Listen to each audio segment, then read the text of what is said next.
It's great to be here. I appreciate the invitation, and just thank you that you guys are going to let me here and let me speak to you guys. So this time of year, people often look at the Christmas story. They want to know, what is this story that Jesus comes down to earth, comes as a man? And whenever you look at the manger scenes, you have this beautiful picture where there's Mary and Joseph kneeling around this little wooden manger. And of course, there's the shepherds there and some animals and the wise men. And it's, a very nice story. We all kind of remember it from our childhood. But a lot of times what people forget that the Christmas story didn't actually start on a road to Bethlehem. The Christmas story started long before the foundations of the earth were laid. And that's the verse that we had shared was in 1 Peter chapter 1, verses 19 through 21. It tells us, but the precious blood of Christ, as of a lamb without blemish and without spot, who verily was foreordained before the foundation of the world, but was manifest in these last times for you, whom by him do believe in God, that raised him up from the dead and gave him glory, that your faith and hope might be in God. So you see that long before Eve listened to any serpent, the plan was always for the Christmas story. The plan was before the foundation of the earth. So when I first prepared this message, I actually prepared it based on from Adam and Eve all the way through Jesus. Now, time won't allow us to go through all that. So we're not going to look at everyone in the details, but whenever you start reading in the Gospel of Matthew, the story of Jesus Christ doesn't just start with Bethlehem. It starts with Abraham and then King David. So you see the genealogy listed from Abraham all the way to King David. And interestingly, unlike any other genealogies of the time, it includes 4 women. So that's going to be our focus today. So these 4 women, and then, of course, Mary. So let's take a closer look at these 4 women and see what we can learn from them. And these 4 women's names are Tamar, Rahab, Ruth, and Bathsheba. So we got to ask ourselves, what do these 4 women have in common? Well, the one thing they have in common, aside from just being women, is that they all broke God's laws. They were foreigners, they were prostitutes, they were adulterers, they were even traitors to their countries. But they're tied to one another, not by blood, but instead by marriage and through God's divine influence.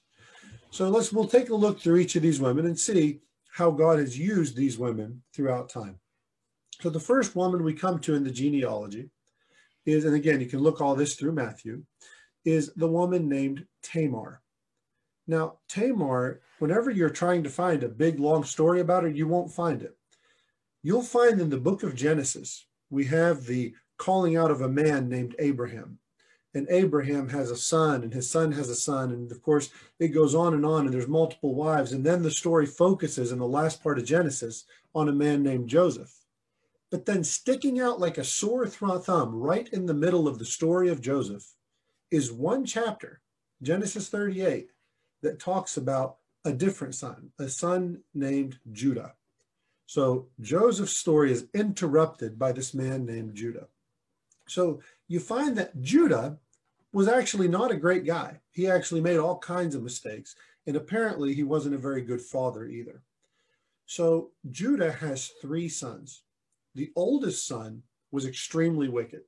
He grows up, he continues in his wickedness, and he marries this woman named Tamar. So he marries this woman named Tamar, but before he can have a child with her, his wickedness is so evil that God kills him.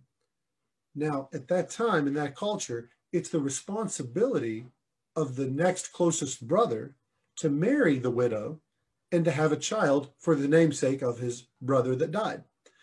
But instead, this brother was just as wicked as the first guy. He essentially rapes his sister-in-law that he's supposed to be married to and providing for, and does not allow her to conceive.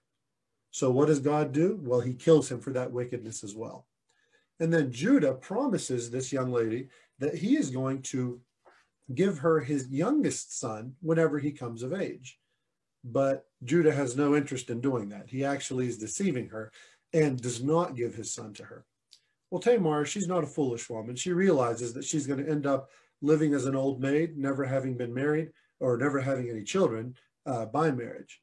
So she decides to do something that honestly is pretty deceptive. She dresses up like a prostitute, and then she tricks her father-in-law, Judah, into having children with her. Now, there's a big, long story. It really is worth studying about how he's going to kill her, but he decides not to when he realizes it's her child. So anyways, she gets pregnant with twins. Now, it's a very colorful story, very interesting, but it also seems very out of place. Like, why are you telling me this story in the middle of the story of Joseph? After all, according to Deuteronomy 23:2, the bastard or the illegitimate child shall not enter into the congregation of the Lord even till the 10th generation. He will not enter into the congregation of the Lord. So these illegitimate children, their great grandsons will be the first ones that could have anything to do with Israel, at least in public life. So it seems like a pointless story with a pointless outcome where these two children are born. And particularly, we're going to focus on the one named Pharez. And that seems to be the end of the story of Tamar. So then our story goes back to Joseph, and all of Israel goes to Egypt. And of course, we know that whenever Joseph's father and Judah's father, whose name is Jacob, he actually lives in Egypt till he's really old. And when it comes time for him to die, he actually, on his deathbed, gets all of his children, says, come on over here. I'm going to bless you before I die, and I'm going to tell you what's going to happen in the future. So he takes Joseph, who has been a very honorable son, living for God, faithful son, and he gives him a double blessing. But when it comes to Judah, he gives him a very special blessing. The blessing that God had promised to Abraham, to Isaac, to Jacob, about blessing the whole earth through their seed, is going to go through Judah. So in Genesis 49, verses 8 through 10, he says, Judah, thou art he whom thy brethren shall praise. Thy hand shall be in the neck of thine enemies. Thy father's children shall bow down before thee. Judah is a lion's whelp, and from the prey, my son, thou art gone up. He stooped down, he couched as a lion, and as an old lion, who shall rouse him? The scepter shall not depart from Judah, nor a lawgiver from between his feet, until Shiloh come, and unto him shall the gathering of the people be. So here we have this prophecy that Jacob, the father of all of Israel, gives to Judah. Now remember, Judah, 2 of his 3 children are dead. And then he has 2 illegitimate children in their place. So you get these prophecies given to Judah about the Messiah. The first thing he tells Judah is that his hand is going to be on the neck of his enemies. He's going to be powerful, and his enemies will not escape him. He's also said to rule over Israel. Your father's children will bow down before thee. But then it says that there's going to be a 2-fold coming of the Messiah. In the beginning of Genesis 49, verse 9, it says Judah is a lion cub, a baby lion, and is going to be treated as the prey. That means that he is going to be attacked by his enemies, destroyed by his enemies. But then he comes again as an old lion who's now the predator. No one dares rouse him. And as we know, Jesus Christ came the first time. He came as a lamb to the slaughter. He was sacrificed for our sins. He was the prey. And at that time, Israel and Rome seemed to be the predators. But when he comes again, the people hide and flee from his face. So the scepter will not depart from Judah. So through this woman, Tamar, we're going to see, does anything come of her illegitimate children or of Judah's last son? So Judah, despite her mistakes and deception, right, and despite all the flaws of Judah and Tamar, they end up being ancestors of the Messiah. Now, that's really encouraging if you think about it, because a lot of times in our lives, we come across areas or points in our lives where we fail God, where we do things that we know are wicked, but we think is best. So we turn around and we feel like there's no way I could ever be of service to God. But Tamar, we're going to see, is actually, of course, from the genealogy, one of the ancestors of Jesus Christ. So, but what are we going to do with this illegitimacy? You know, there's 10 generations where these kids can do nothing. So then our story moves on. So we're now in the Exodus. Now, 6 generations from Pharez. So remember, we're 6 generations deep now. We have Israel moving into the promised land, crossing the river Jordan. And there's a city, a very powerful city of these Canaanites. And the city's name is Jericho, one of the oldest cities. So as they go to Jericho, the people want to know, you know, let's send spies into this land. So Joshua sends a couple guys into Jericho. And he says, you know, go spy out the land, let us know what's going on. But what it turns out is these spies end up being witnesses. Now remember, in Jericho, God's command was to kill every man, woman, child, all the animals, all of their stuff, burn it. We don't want any of it. But these spies show up and this prostitute hides them. The leaders of the city know that these spies are here, so they send soldiers out looking for them. And this prostitute named Rahab, she takes these men and she hides them on her rooftop. And then once she misdirects and sends the soldiers down a wild goose chase, she brings them down and she says, listen, everyone in this city is terrified of you. We know what you did to Egypt through your God, and we know that you're going to have victory here. She has faith that God will carry the Israelites to victory despite how strong the walls of Jericho are. So she asks them to preserve her and her family. So the spies promise that everyone in her house will be saved. And of course, they go back. She lets them down through the wall. They go back to Israel, give them the report. And of course, all of Israel realizes that God is with them and the people are terrified. And then you see the story of Jericho where the walls come tumbling down and everyone is killed except for for Rahab and her family. So again, an interesting story, and we can draw a lot from it. Just like with Noah and the ark, just like with Tamar in her house, everyone who's inside the house of faith is saved from the wrath to come. There's a whole sermon in there about how Jesus Christ is our protection from judgment. If you have accepted him as your Savior, you will not face the wrath to come. But in our story here, we see this Rahab, who is a now believer that's converting to Judaism. She's believed in the God of Israel. She's given her life to the God of Israel. And as a result, one of the Israelite men marries her. Of course, his name is Salmon. So Salmon, he marries her, but he is still one of these children of Tamar. He's the 6th generation from Pharez. So they end up having a child. And their child, his name is Boaz. Now, Boaz is a very interesting character. He's a very honorable man. But that takes us in further down in the Bible to the story of Ruth. Now, Ruth is probably one of my favorite books in the Bible. I love this book because it just so much shows us the love of Christ being our kinsman redeemer. And it really deserves its own Bible study whenever you get the time to do it. But in the story of Ruth, just as a summary, there's a woman named Naomi. Naomi, she's from this small city called Bethlehem. And she leaves Israel with her husband and her 2 sons because of a famine in the land. And while they are in this other land of Moab, her husband and her 2 sons die, leaving her alone with her 2 daughters-in-law. So she actually tells her daughters-in-law, listen, I don't have any more sons. You guys don't have any children. Go back to your family's homes. Go back to your own gods, to your own people. I'm going to go back to my people. So the one daughter-in-law leaves, but the other one, named Ruth, says absolutely not. She loved her mother-in-law so much that she said, wherever you go, I will go. Whatever God you serve, I will serve. So Ruth converts to Judaism and she goes back to Bethlehem with her mother-in-law, Naomi. Now, again, so whenever they get there, there's this man named Boaz. Now, Boaz is a relative of Naomi, but remember, his mother was a Canaanite. So he was half Jewish, half Canaanite. So he knew what it was like to be an outsider.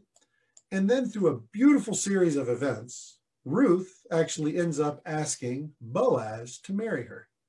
And not only to marry her, but to redeem the land which her mother-in-law's family had lost. So in that story, we see something very interesting. Boaz is clearly a man of wealth, a man of power, and a man that's respected by the people. Now, in ancient Israel, when somebody had a lot of respect, they were considered the elders of the city. And you can see that in the story of Lot, and you can also see that in the story here, where you have to go to the city council in order to make judgment on issues of inheritance and purchases and to oversee weddings and things of that nature. But somehow, even though Boaz is rich and powerful, we see that he's not part of the council, even though he tells them what to do. Well, again, you wonder, why is this guy not part of the council? Well, remember, no one can enter the assembly of Israel if you come from an illegitimate line until the 10th generation. And he's the 7th generation of this illegitimate line. So in Ruth, he ends up marrying her, and they begin to have children. And their firstborn son is a man named Obed. Well, Obed, we don't know much of his story, but we do know that his grandson, now the 10th generation, is going to be a man named David. Now, we've all heard of David. King David's one of the greatest kings in history, the one with he was a man after God's own heart. So what's fascinating is from Judah to David were these 11 generations. He's the 10th generation from Pharez. God has been preparing him all along. So 3 of these women so far in the genealogy, through totally unrelated circumstances from our point of view, they came together, even though they've had all kinds of sins between them. They're foreigners, they're adulterers, they're prostitutes. But what happens? They came together to lead us to the king of God's choosing. So God's intervention and provision created this young man. Now, this guy is the first, so this is the first generation that's allowed to hold public office in Israel. Now, I think David's got one of the greatest stories in the Bible. You see his rise to power. You see where he goes and he faces King Saul. And he ultimately, early in his life, he puts a lot of faith in God. But later on, he begins to focus more on himself and more on his own desires, and that leads to disaster. But we're going to focus today, just for our purposes, on one of those failures. So he had a very trusted warrior who was a Hittite, and his warrior's wife was from Gihon. So they were foreigners to Israel, but they were very trusted friends and warriors, and particularly the husband, Uriah. He was a very trusted warrior of David. So he faithfully served, and when the armies went to war, Uriah went with them, and even though David should have been there, he stayed back at home. Now, Uriah's wife was named Bathsheba, and apparently she was extremely beautiful. So this isn't some chance meeting. David knew them from beforehand, but he goes out and he watches her that night when she's out bathing on her rooftop. And of course, his desire gets the best of him. And if you don't know the story, you should read it. So he invites her over, and one thing leads to another, and he intentionally and she intentionally commit adultery, and she becomes pregnant. Now, as they try to cover it up, it all kind of spirals from one thing to the next. And ultimately, they murder her husband, Uriah, by sending him to the front lines of the army and making it look like a military accident. So then David marries her and thinks, well, all is well. I've hidden my sin. No one will ever know. But you know that David should have known better. He sends him Nathan, and Nathan the prophet tells him through a beautiful parable that he's the one that's guilty of murder, and he's stolen the one thing that belonged to his neighbor. So as punishment, God decrees that David and Bathsheba's first child will die. So what happens? Well, David does everything he can to try and prevent that. He repents, he fasts, but ultimately the child dies. The child dies, and David submits himself to the will of God because he knew this was of his own doing. So he goes and he comforts this woman, Bathsheba, and ultimately they get through this. And Bathsheba goes on to have a number of children. But the two children that we keep in mind are Nathan and Solomon. So David was a mighty king of Israel, but he was given an unconditional promise through Solomon. So when you read in Psalm 89, verse 3, he says, I have made a covenant with my chosen. I have sworn unto David, my servant, thy seed will I establish forever and build up thy throne to all generations. Selah. So through the genealogies of Jesus, we see these four women played a critical role. But there's one more woman that we need to talk about. We have a woman that's named Mary.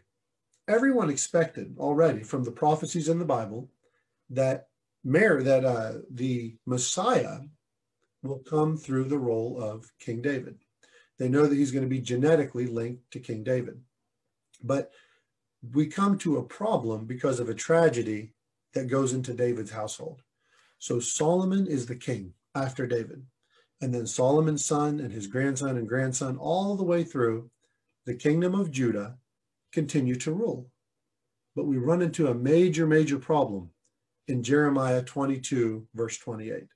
And here we're going to find the need for a miracle.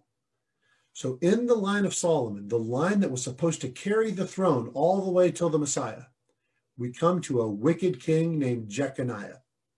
So in Jeremiah 22, verse 28, it says, is this man Coniah a despised broken idol? Is he a vessel wherein is no pleasure? Wherefore are they cast out, he and his seed? They are cast into a land which they know not. O earth, earth, earth, hear the word of the Lord. Thus saith the Lord, write ye this man childless. A man shall not prosper in his days, for no man of his seed shall prosper, sitting upon the throne of David and ruling any more in Judah. You have a disaster here. This is a total disaster because all the prophecies have said that through Solomon, the Messiah would rule. So the Messiah's ruling authority has been broken. Nobody from the line of Jeconiah will rule over over Israel. So there's a blood curse and there's no way past it. So if you're the devil here and you've been trying to thwart God's plan for all of eternity, even though God has weaved these women and these people all to create the Messiah, we got a major problem. But you see, God isn't surprised by anything, praise the Lord. He doesn't worry about something that we didn't see coming. He saw it all coming. Remember, he had planned this before the foundation of the earth. So God already had the solution in place. He endorsed the concept in the Old Testament. One of the easiest way around this blood curse is the idea of adoption. In ancient Israel, it's one of the first nations which recognized adoption to be fully and completely legally binding. We read that in Esther chapter 2. We read that in Judges chapter 11. We even remember that King Saul considered him and David father and son, and they were brothers, right? So adoption was a real thing in ancient Israel. And that seems like a quick and easy solution to the problem of the Messiah going through this blood curse. All we need to do is to get someone from the royal line of Solomon to adopt the Messiah. But you're still going to have another problem. The Messiah had to come from the seed of David. So even if you adopt the Messiah, they still have to be genetically the child of David. So how are you going to do this? How are you going to get a son of Solomon to adopt a son of David that's not linked to the blood curse? You're going to need something miraculous. You're going to need a virgin birth. So in Isaiah chapter 7, verse 14, it tells you, therefore the Lord himself shall give you a sign. Behold, a virgin shall conceive and bear a son, and shall call his name Emmanuel. So no matter how impossible things seem, God always makes a way. Sometimes that way is through some very practical means. Other times it's unexplainable. Sometimes we see God do something like where if we're behind and we need some help, we have somebody show up and help us. Other times, inexplicably, our problems go away. That doesn't mean everything's going to be smooth sailing, but it does mean God is always in control. There's an old saying people used to say, when God closes a door, he opens a window. Well, I would say when God closes a door, you can always trust in him, even if you can't see the window. So when you come to Matthew chapter 1, when we go through that whole genealogy from David through Solomon, all the way down to Joseph, who was the husband of Mary, you see that the world recognizes Joseph as the adopted father of Jesus. That's shown in Matthew 13:55, where the people say, is not this the carpenter's son, speaking of Jesus? So Joseph fully adopts Jesus as his son. So Jesus has full claim to the throne of Israel. But in Luke, when you read that genealogy, you see it doesn't go through Solomon at all. It goes instead through Nathan, the other son of Bathsheba. So still fully genetically tied to David, Jesus Christ comes down to Heli, who it says is the father of Joseph, but actually is the father of Mary. That's not a typo. A lot of people say, well, why does it say Joseph and not Mary? Well, one, because if you go back to the Old Testament, you'll find the story of the daughters of Zelophehad. When a man had daughters only and didn't have any way to give inheritance to his daughters, because inheritance was through the son, they would fully adopt their sons-in-law. So that means if Mary did not have brothers, Joseph would be considered the legal son of her father, Heli. Now, again, there's more actually here that we can even talk about. So that brings our focus to Mary. So when we're talking about Mary, she is a child of David, a daughter of David through the line of Nathan. But what else do we know from Mary? She was a direct descendant, not only from David, but also from Levi. So whenever you talk about Mary's cousin, her first cousin, she was a full-blooded Levite, and her husband was a full-blooded Levite. Remember Elizabeth, the parents of John, the mom of John the Baptist. So if Mary's cousins are full-blooded Levites and her father is a full-blooded Judite, that means her mother is from the tribe of Levi. So now we have Jesus, who has his genetic human makeup from Mary alone. He is half from Judah, half from Levi. And we know that Jesus is our king and our high priest. He is the king and the priest. And again, these are all hidden in the text, but you can find them and you see that there is no detail that God misses. So the finest detail is all according to his plan, which means you can trust him with everything. So then we get to the Christmas story. Now we're all the way up to Mary and the virgin birth and the Immaculate Conception, as they call it. And we see now the story of where Mary and Joseph travel to Bethlehem so they can be counted in the census and pay their taxes to Rome. Now, as they travel, think about this. We just went through the history of these women. As they're traveling, they're passing this ancient people of the understandable but deceptive Tamar. All the people of Judah, the majority of the nation of Judah, comes from Tamar. So they pass this matriarch of the tribe. And then they pass the homes of the Canaanite Rahab, the harlot, who went and married Salmon and gave birth to Boaz.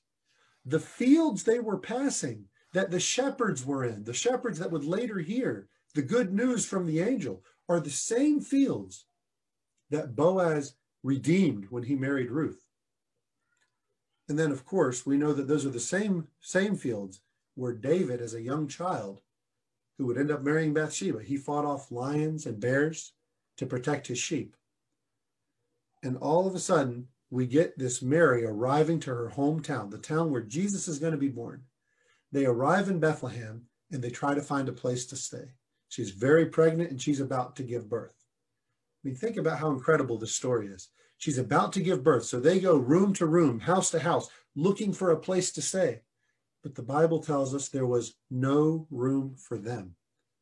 What a crazy situation. I mean, imagine if right now, at your house, a total stranger shows up and in a panic says, my wife's about to give birth. And it's clear, it's obvious. They are being genuine. They're being sincere. This woman's about to give birth. Can we just come in out of the cold to give birth somewhere? And no one will let them in? I mean, that's incredible.